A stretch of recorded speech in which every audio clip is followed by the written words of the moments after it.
संत जीव को समझाने के लिए संसार में आते हैं, शिक्षा देते हैं।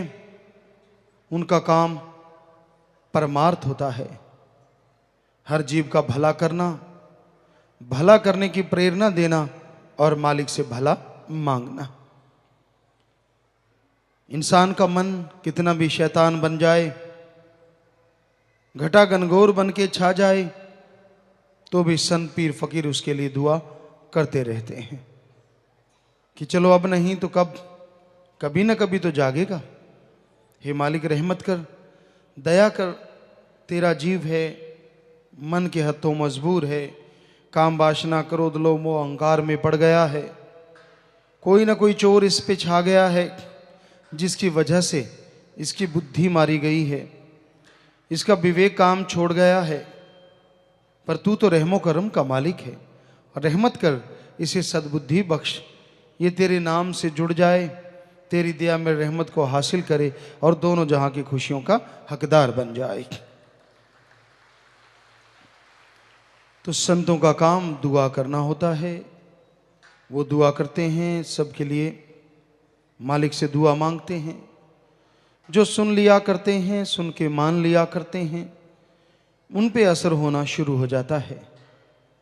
तो मालिक का रंग, वो अनमोल रंग जिसके लिए देव फरिश्ते तक तड़फते हैं, मालिक से दुआ करते हैं कि हमें भी मनुष्य शरीर दे ताकि हम तेरे नूरी स्वरूप को देख सकें, तेरी दया में रहमत को हासिल कर सकें। वो दुआ करते हैं, प्रार्थना करते हैं। पर हे इंसान, तुझे वह शरीर परम पिता परमात्मा ने बख्श दिया है, इसमें भक्ति कर, इसमें इबादत कर, ताकि तू आवागमन से आजाद हो सके, ताकि तू उस नूरी स्वरूप के दर्शन कर सके और कण कण में जर्रे जर्रे में जो मालिक रहता है उसको पहचान सके। लेकिन इंसान जागता नहीं, काम वासना क्रोध लोभ मोह अहंकार मन माया में बुरी तरह से उलझा हुआ है। तो संत पीर फकीर जगाने आते हैं, जीव को होका मारते हैं, आवाज देते हैं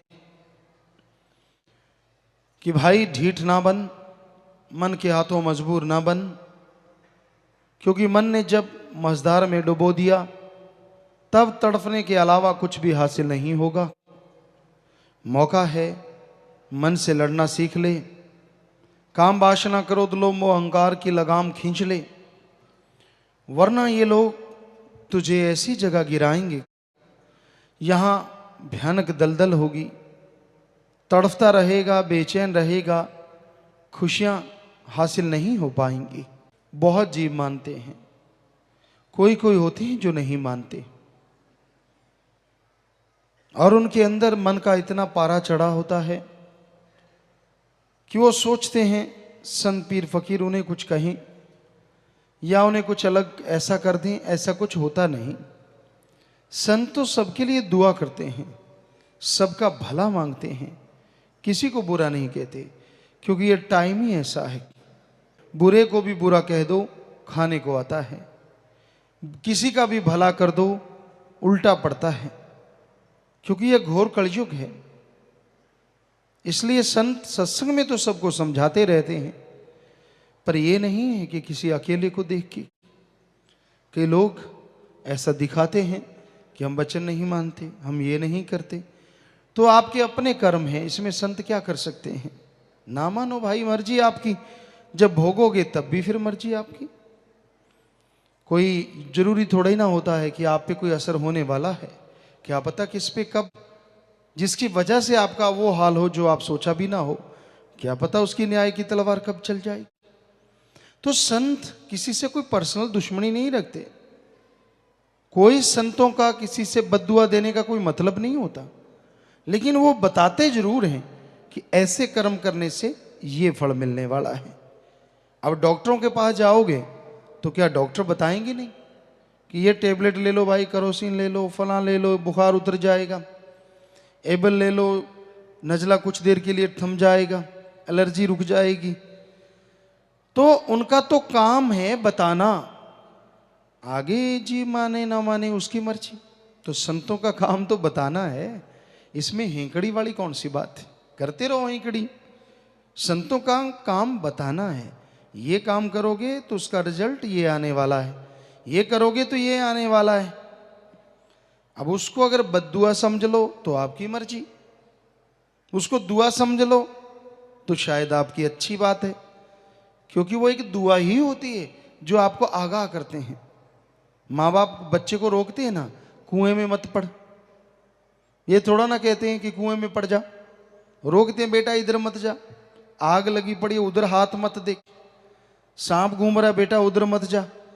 अब बेटा अगर कहे कि मैं तो जाऊंगा तो डसेगा ही नाग, जलाएगी आग। तो उसी तरह अगर वो बच्चा मान ले तो उसके लिए वो वरदान हो गया। उसी तरह भाई संत तो बताते हैं ऐसे कर्म करोगे तो ये होने वाला है और जरूर होगा, कोई टाल नहीं सकता। आपकी हेंकड़ी, आपकी अकल, आपकी चतुराई धरी धराई रह जाएगी। कहते ना एक बगुला दरिया के किनारे बैठा हुआ था, वो जीभ को पकड़ता, कभी ऊपर उछाल देता अहंकार में, कभी पकड़ लेता पानी में डुबो देता, फिर उसकी जान आती, छोटी मछली छोटा जीभ, फिर उछाल देता, कलोल कर रहा था। जो आजकल कई लोग मन के हाथों मजबूर होकर कलोल नहीं करते हैं, दिखाते हैं कि मैं कलोल कर रहा हूं। तो ऐसे वो बगुला कलोल कर रहा था, शरारतें कर रहा था। अचानक काल का या संदेशवाहक कह लीजिए या काल रूपी बाज ऐसा झपटा मारा समेत उस जीव के बगुले की गर्दन पल में मरोड़ दी। वो तड़फता रहा, व्याकुल हो गया, उसके पंजे में फंस के वो उड़ा के ले गया। तो ऐसे ही अगर बुरे कर्म करते रहोगे, संत सत्संग में आके अपने आप को ये साबित करना चाहोगे कि मैं किसी की मानता नहीं, तो उसका बाज पता नहीं कब आन पड़े, सारी केलें सारी खेलें भूल जाओगे। अरे आप कहते हो मैं ये मैं वो, होश नहीं रहेगी, क्योंकि ये घोर कलयुग है। तो मालिक के समझाने का तरीका भी फिर उसका अपना है। इसलिए हम तो आपको हाथ जोड़ के विनती कर सकते हैं, क्योंकि आप अपनी मर्जी के मालिक हैं, आप किसी के गुलाम थोड़े ना हैं। हाथ जोड़ के विनती कर सकते हैं, बाज आ जाओ, छोड़ दो बुरे कर्म, छोड़ दो मनमते, क्योंकि उसका बाज बड़ा भयानक है। मर्जी आपकी है, बताना हमारा फर्ज है। क्योंकि जो कहा करते थे देख लेंगे देखेंगे फलां होगा, उनका हाल बड़ा बुरा हुआ। तौबा की तो मालिक रहमत करते हैं, इसलिए तौबा करनी ही ना पड़े, क्योंकि सब कुछ गवा के तौबा करी तो क्या करी। तो पहले ही तौबा करो, छोड़ दो बुराइयों को, छोड़ दो बुरे कर्मों को, क्योंकि बुरे कर्मों का फल बुरा जरूर होगा। टाइम लग जाता है, समय लग जाता है, लेकिन भोगना पड़ता है। इसलिए अच्छे नेक कर्म करो, भले कर्म करो, परमार्थ करो, सुमरन करो, मालिक से मालिक को मांगो, और परमार्थ करने वालों का साथ करो, संग करो। जो सेवा करता है, जो उसका साथ देते हैं, वही सच्चे रिश्तेदार होते हैं, वही सच्चे दोस्त मित्र होते हैं। अगर आप परमार्थ करते हो, सेवा करते हो, भले कर्म करते हो, आपको कोई आके रोकता है, आपको कोई टोकता है, वो आपका मित्र नहीं, असली दुश्मन है, जो मित्र बन के आपको धोखा दे रहा है। एक बार एक फकीर था, वो किसी शहर में गया तो पूछने लगा, भाई यहां सबसे ज्यादा धर्मात्मा राम नाम में सबसे आगे वाला कौन है? कौन है जो सबसे मालिक से प्यार करने वाला है? कोई ऐसा संत, कोई ऐसा मालिक का नाम लेने वाला भक्त, कोई तो नाम बताओ। तो उन्होंने किसी शाहूकार का नाम बताया कि फलां शाहूकार है, कारोबार भी अच्छा है, बाल बच्चे भी हैं। तो कहने लगे कितने बच्चे हैं? कहता चार बेटे हैं। कहता फिर भी भक्त है? कहते हाँ जी, घर गृहस्थ में रहता भी भक्त है।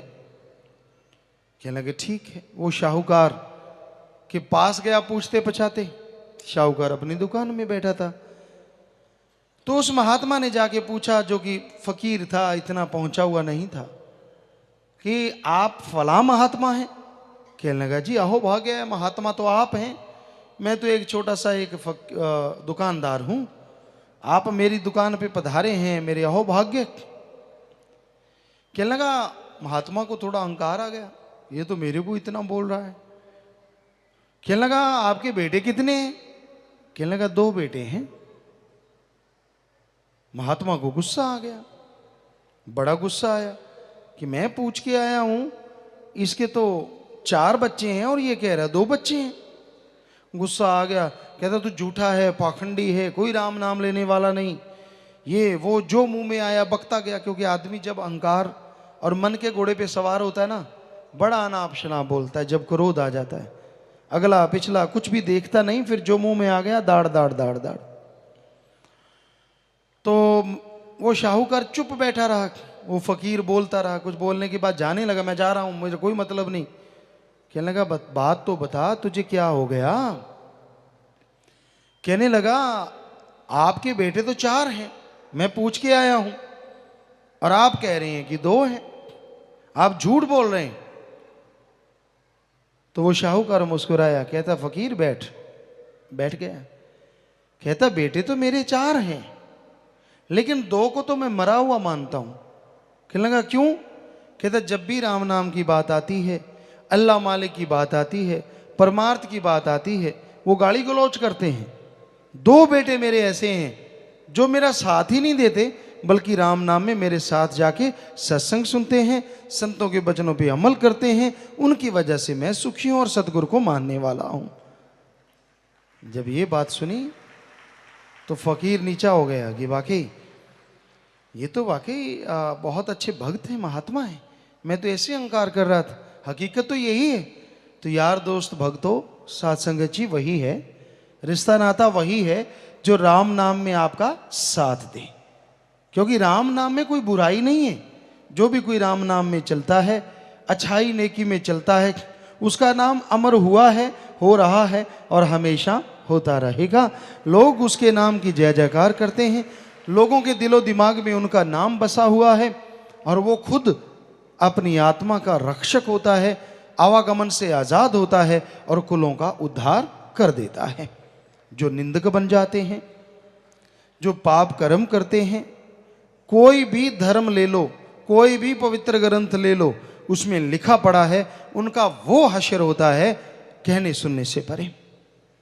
हम किसी का नाम नहीं लेंगे। कोई यहाँ पे एक सज्जन आए थे, एक परिवार आया था, मालिक से दुआ तो की कि वो ठीक हो जाए, शायद मालिक ने रहमत की हो। तो उसके परिवारों ने आज से 300-400 साल पहले, 500 साल पहले किसी पूर्ण गुरु की निंदा की थी, और उनका हश्र ये हुआ कि उनके लोग आप अब तक देखो 400-500 साल हो चुके, अब तो हो सकता है बेपरवाह जी ने रहमत कर दी हो, कुछ कह नहीं सकते। जितने भी उनके परिवार के लोग होते हैं, चाहे लड़के लड़कियां, कोई भी पागल होते हैं, फिर उनका हाल बीमार होते हैं, मसल डेड होते हैं, और फिर उनकी मौत होती है। आप क्या समझते हैं? आप हेंकड़ी जमाते हैं, ये कर ले मेरा क्या कर लेगा? वो राम है, तेरे जैसे अरबों को बनाने वाला है। अगर तू उसके किसी भक्त की, फकीर की निंदा करता है, फकीर कुछ नहीं करेंगे, उन्होंने तो दुआ करनी है। पर अगर जिसके अहंकार के बूते पे तू उछल कूद रहा है, तो फकीरों का भी कोई खसम है, भक्तों का भी कोई खसम है। वो तो देख रहा है ना कि मेरे बच्चे को, मेरी औलाद को ये बिना वजह इतना कुछ कर रहा है, फिर कुलों का ऐसा बुरा हश्र होता है। और आज के युग में तो हाथों हाथ जीव को पता चलता है कि भाई तूने ऐसा किया और ऐसा हो रहा है। बहुत लोग ऐसे बाद में मुआफ़ी मांगते हैं, बुरा कर्म करके, गुनाह करके पश्चाताप करते हैं, फिर भी बेहतर है कि वो जाग जाते हैं और तौबा कर देते हैं कि मैंने बुराई छोड़ दी, तो उनका मालिक उद्धार जरूर कर देते हैं। वो बख्शनहार भी है। जीव सच्चे दिल से कबूल कर ले, तौबा कर ले, तो उसके सारे पाप कर्म काट भी देता है। पर जो कोड़ किरले की तरह गर्दन अकड़ के रखते हैं ना, मेरा क्या कर लेंगे, मेरा ये, मेरा वो, तो भाई फिर पता नहीं होता ट्रैक्टर के पीछे डिस्क है कितने टुकड़े हो जाएं। हम ये नहीं कहते कि हम कोई बद्दुआ दे रहे हैं, हम तो कर्मों का नतीजा, रिजल्ट बता रहे हैं। जैसे कर्म करोगे फल भोगना ही है। ये ना इंतजार करो देखेंगे क्या होगा। क्यों इंतजार कर रहे हो कि ऐसा कुछ हो गया तो फिर आप थोड़े ही ना देखोगे, आपके आसपास वाले देखेंगे। तो बुरा कर्म ना करो। निंदा तो अपने माँ बाप की, भाई बहन की, किसी की भी ना करो, क्योंकि निंदा भली किसी की नाही, मनमुख मुग्ध करन, मुंह काले तिन निंदका, नरके घोर पवन। गुरु सहवानों के ये वचन है। हिंदू धर्म में पवित्र रामायण में भी लिखा है कि जो निंदा करता है वो 100 गौ घात करने के से भी बढ़ के महापापी है। तो ये ऐसा पाप है जो 1 सेकंड में कर देता है और सारी उम्र आदमी भोगता रहता है। इसलिए भाई कभी किसी को बुरा ना कहो। बुरा कहना है तो अपने मन को कहो जो आपको टिकने नहीं देता। बुरा कहना है तो अपनी बुराइयों को कहो। मालिक से मौत मांगना, मालिक से कोई बुरी चीज मांगना, ये भी आपका मन अहंकारी है। मालिक से जिंदगी मांगो, बेहतर जिंदगी मांग लो। मालिक मुझे ऐसी जिंदगी बख्श दे जिसमें बहार हो, मुझे ऐसी ताकत बख्श दे मन मेरे पांव के नीचे कुचला जाए। ये भी तो मांग सकते हो। ये क्यों मांगते हो कि मौत चाहिए? ये क्यों मांगते हो कि बुरा चीज चाहिए? क्यों, किस लिए? मालिक से मांगना, अच्छा मांगो, तड़फ के मांगो। यकीन मानो आपकी मांग वो जरूर सुनेगा और समय के अनुसार पूरी भी कर देगा। इसलिए कभी नेगेटिव नहीं होना चाहिए, पॉजिटिव। हमेशा मन से लड़ने की प्रेरणा लो, हमेशा आत्मबल के साथ जी के देखो, जरूर नजारे मिलेंगे। अब क्या पता था 2-4 दिन पहले कितनी गर्मी पड़ती थी, अब देखिए बहार बनी हुई है। अब अगर यही मांगते रहते मालिक ऐसी गर्मी से तो उठा ले, मालिक उनको उठा ले, तब बाद में बहार बनी हुई। तो क्यों ना बहार ही मांगी जाए कि मालिक बहार ही दे दे। उठाने को कौन सा तीर मार देगा, वहीं भी तो उल्टा लटका देना है और इतना बुरा हाल होना है कि कहने सुनने से परे। यहां तो कुछ भी नहीं, थोड़ा सा मन हावी होता है और तू चूंचरा करता है। वहां तो तेरी कोई चलेगी नहीं, यहां तो हेंकड़ी मारता है। वहां किसको दिखाएगा? तू सोचेगा मैं किसी को दिखाऊं, कोई देखने वाला नहीं होगा। इतना तड़फेगा, इतना व्याकुल होगा, अरबों खरबों गुना तसीहे होंगे जो कहने सुनने से परे। अच्छा है ऐसा सोचना। कभी आत्महत्या की सोचो ना, आत्मघाती महापापी, उसको कभी कोई खुशी नहीं मिलती। इसलिए मालिक से दुआ मांगो कि मालिक ऐसा कर्म मेरे रास्ते में ना आए तो मुझे रहमत कर, मैं उस पर अमल ना करूं, मेरा वो कर्म कट जाए। सुमरन करो, भक्ति करो, इबादत करो, ताकि उन कर्मों से बच सको। तो भाई संतों का काम तो समझाना है, वो तो जीवों को समझाते रहते हैं। सुन के जो अमल कमाते हैं खुशियां हासिल वही कर पाते हैं। मालिक के राह पे चलना, मालिक की भक्ति इबादत करते जो कुर्बान हो जाते हैं, उनका तो कहना ही क्या। इस रास्ते पे चलना कोई आसान काम नहीं है। भाग्यशाली जीव होते हैं जिन रास्तों पे चल के मालिक से ओढ़ निभाते हैं। तो भाई अपने अहंकार को लगाम दो, कहीं ऐसा ना हो कि आप वैसे ही रहो और आपके वो प्यारे जिनसे आप बेइंतहा मोहब्बत करते हैं आपका साथ छोड़ दें, या कुछ ऐसा हो जिससे आपको वो तकलीफ हो, कोई ऐसा कर्म आप पे पड़े कि आप लाचार हो जाओ, अपंग हो जाओ और वो हश्र हो जो कभी आपने कल्पना भी ना की हो। तो ऐसा कर्म मालिक लाए ना किसी पे, यही मालिक से दुआ है। लेकिन आप पाप कर्म ना करो, बुरे कर्म ना करो। सत्संग में अगर कोई चल के आता है तो दीनता धारण करो। यहाँ बहुत लोग आते हैं अहंकार में डूबे हुए, तरह तरह के ख्याल। जिनको नहीं पता उनका तो ये होता है, पर जिसको पता है, हाथ में दीपक कुएं पड़े, पता है कि ऐसा नहीं करना चाहिए, जानबूझ के करेगा तो भरेगा। भाई फिर रोका कैसे जा सकता है? रोकने का तो एक ही तरीका है, तौबा कर ले कि मालिक मैं आइंदा ऐसा कर्म नहीं करूंगा, बुरे कर्म नहीं करूंगा। सच्चे दिल से तौबा कर लेगा तो बच सकता है, वरना हशर ऐसा होता है कहने सुनने से परे। सो आपसे प्रार्थना है, बुरे कर्म छोड़ दो, बुरी सोच छोड़ दो, ना करो ऐसा। क्या मिलता है ऐसा करने से? मांगना है तो मालिक से मालिक को मांगो, मांगना है तो परम शांति मांगो, मांगना है तो परम मुक्ति मांगो। जीते जी आवागम गम दुख दर्द चिंता रोगों से मुक्ति और मरने के बाद आवागमन से मुक्ति। और मांगना है तो मालिक का नूरी स्वरूप मांगो, जो आपको हर तरह की लज्जत अरबों खरबों गुना बढ़ के देगा और परमानेंटली देगा, टेम्परेरी नहीं देगा। तो ऐसी चीज मांगो भाई। हमारा तो हाथ जोड़ के आपसे प्रार्थना है, आगे आपकी मर्जी है, कुछ भी आपकी इच्छा के स्वामी हैं, हमने क्या लेना है दखलंदाजी दे के आपकी किसी चीज में, छोड़ दी है। सत्संग में बोलेंगे जो बोलना है, समय समय का खेल होता है। कोई समय ऐसा भी होता है संत पीर फकीर हर तरीके से अपने सेवक को समझाते हैं, जीव को समझाते हैं, और कोई टाइम ऐसा कलयुग आता है, घोर भयानक समय, जब जीव को अहंकार घेर लेता है, तो फकीर फिर बात तो समझाते हैं, लेकिन वो शरेआम सबको समझाते रहते हैं। जिसके पल्ले पड़ जाए, जो सुन के मान ले, बेड़ा पार, ना माने भाई कर्मों का बोझ अपने आप उठाता रहता है। तो आप माना करो, यही है विनती है। राम का नाम जपा करो, राम नाम जपने से बीमारियां कट जाएंगी, आपके रोग दूर हो जाएंगे, आप नशों से मुक्त हो जाएंगे, आप टेंशन से आज़ाद हो जाएंगे, आपके जीवन में बहार छा जाएगी और खुशियों से आप माला माल हो जाएंगे।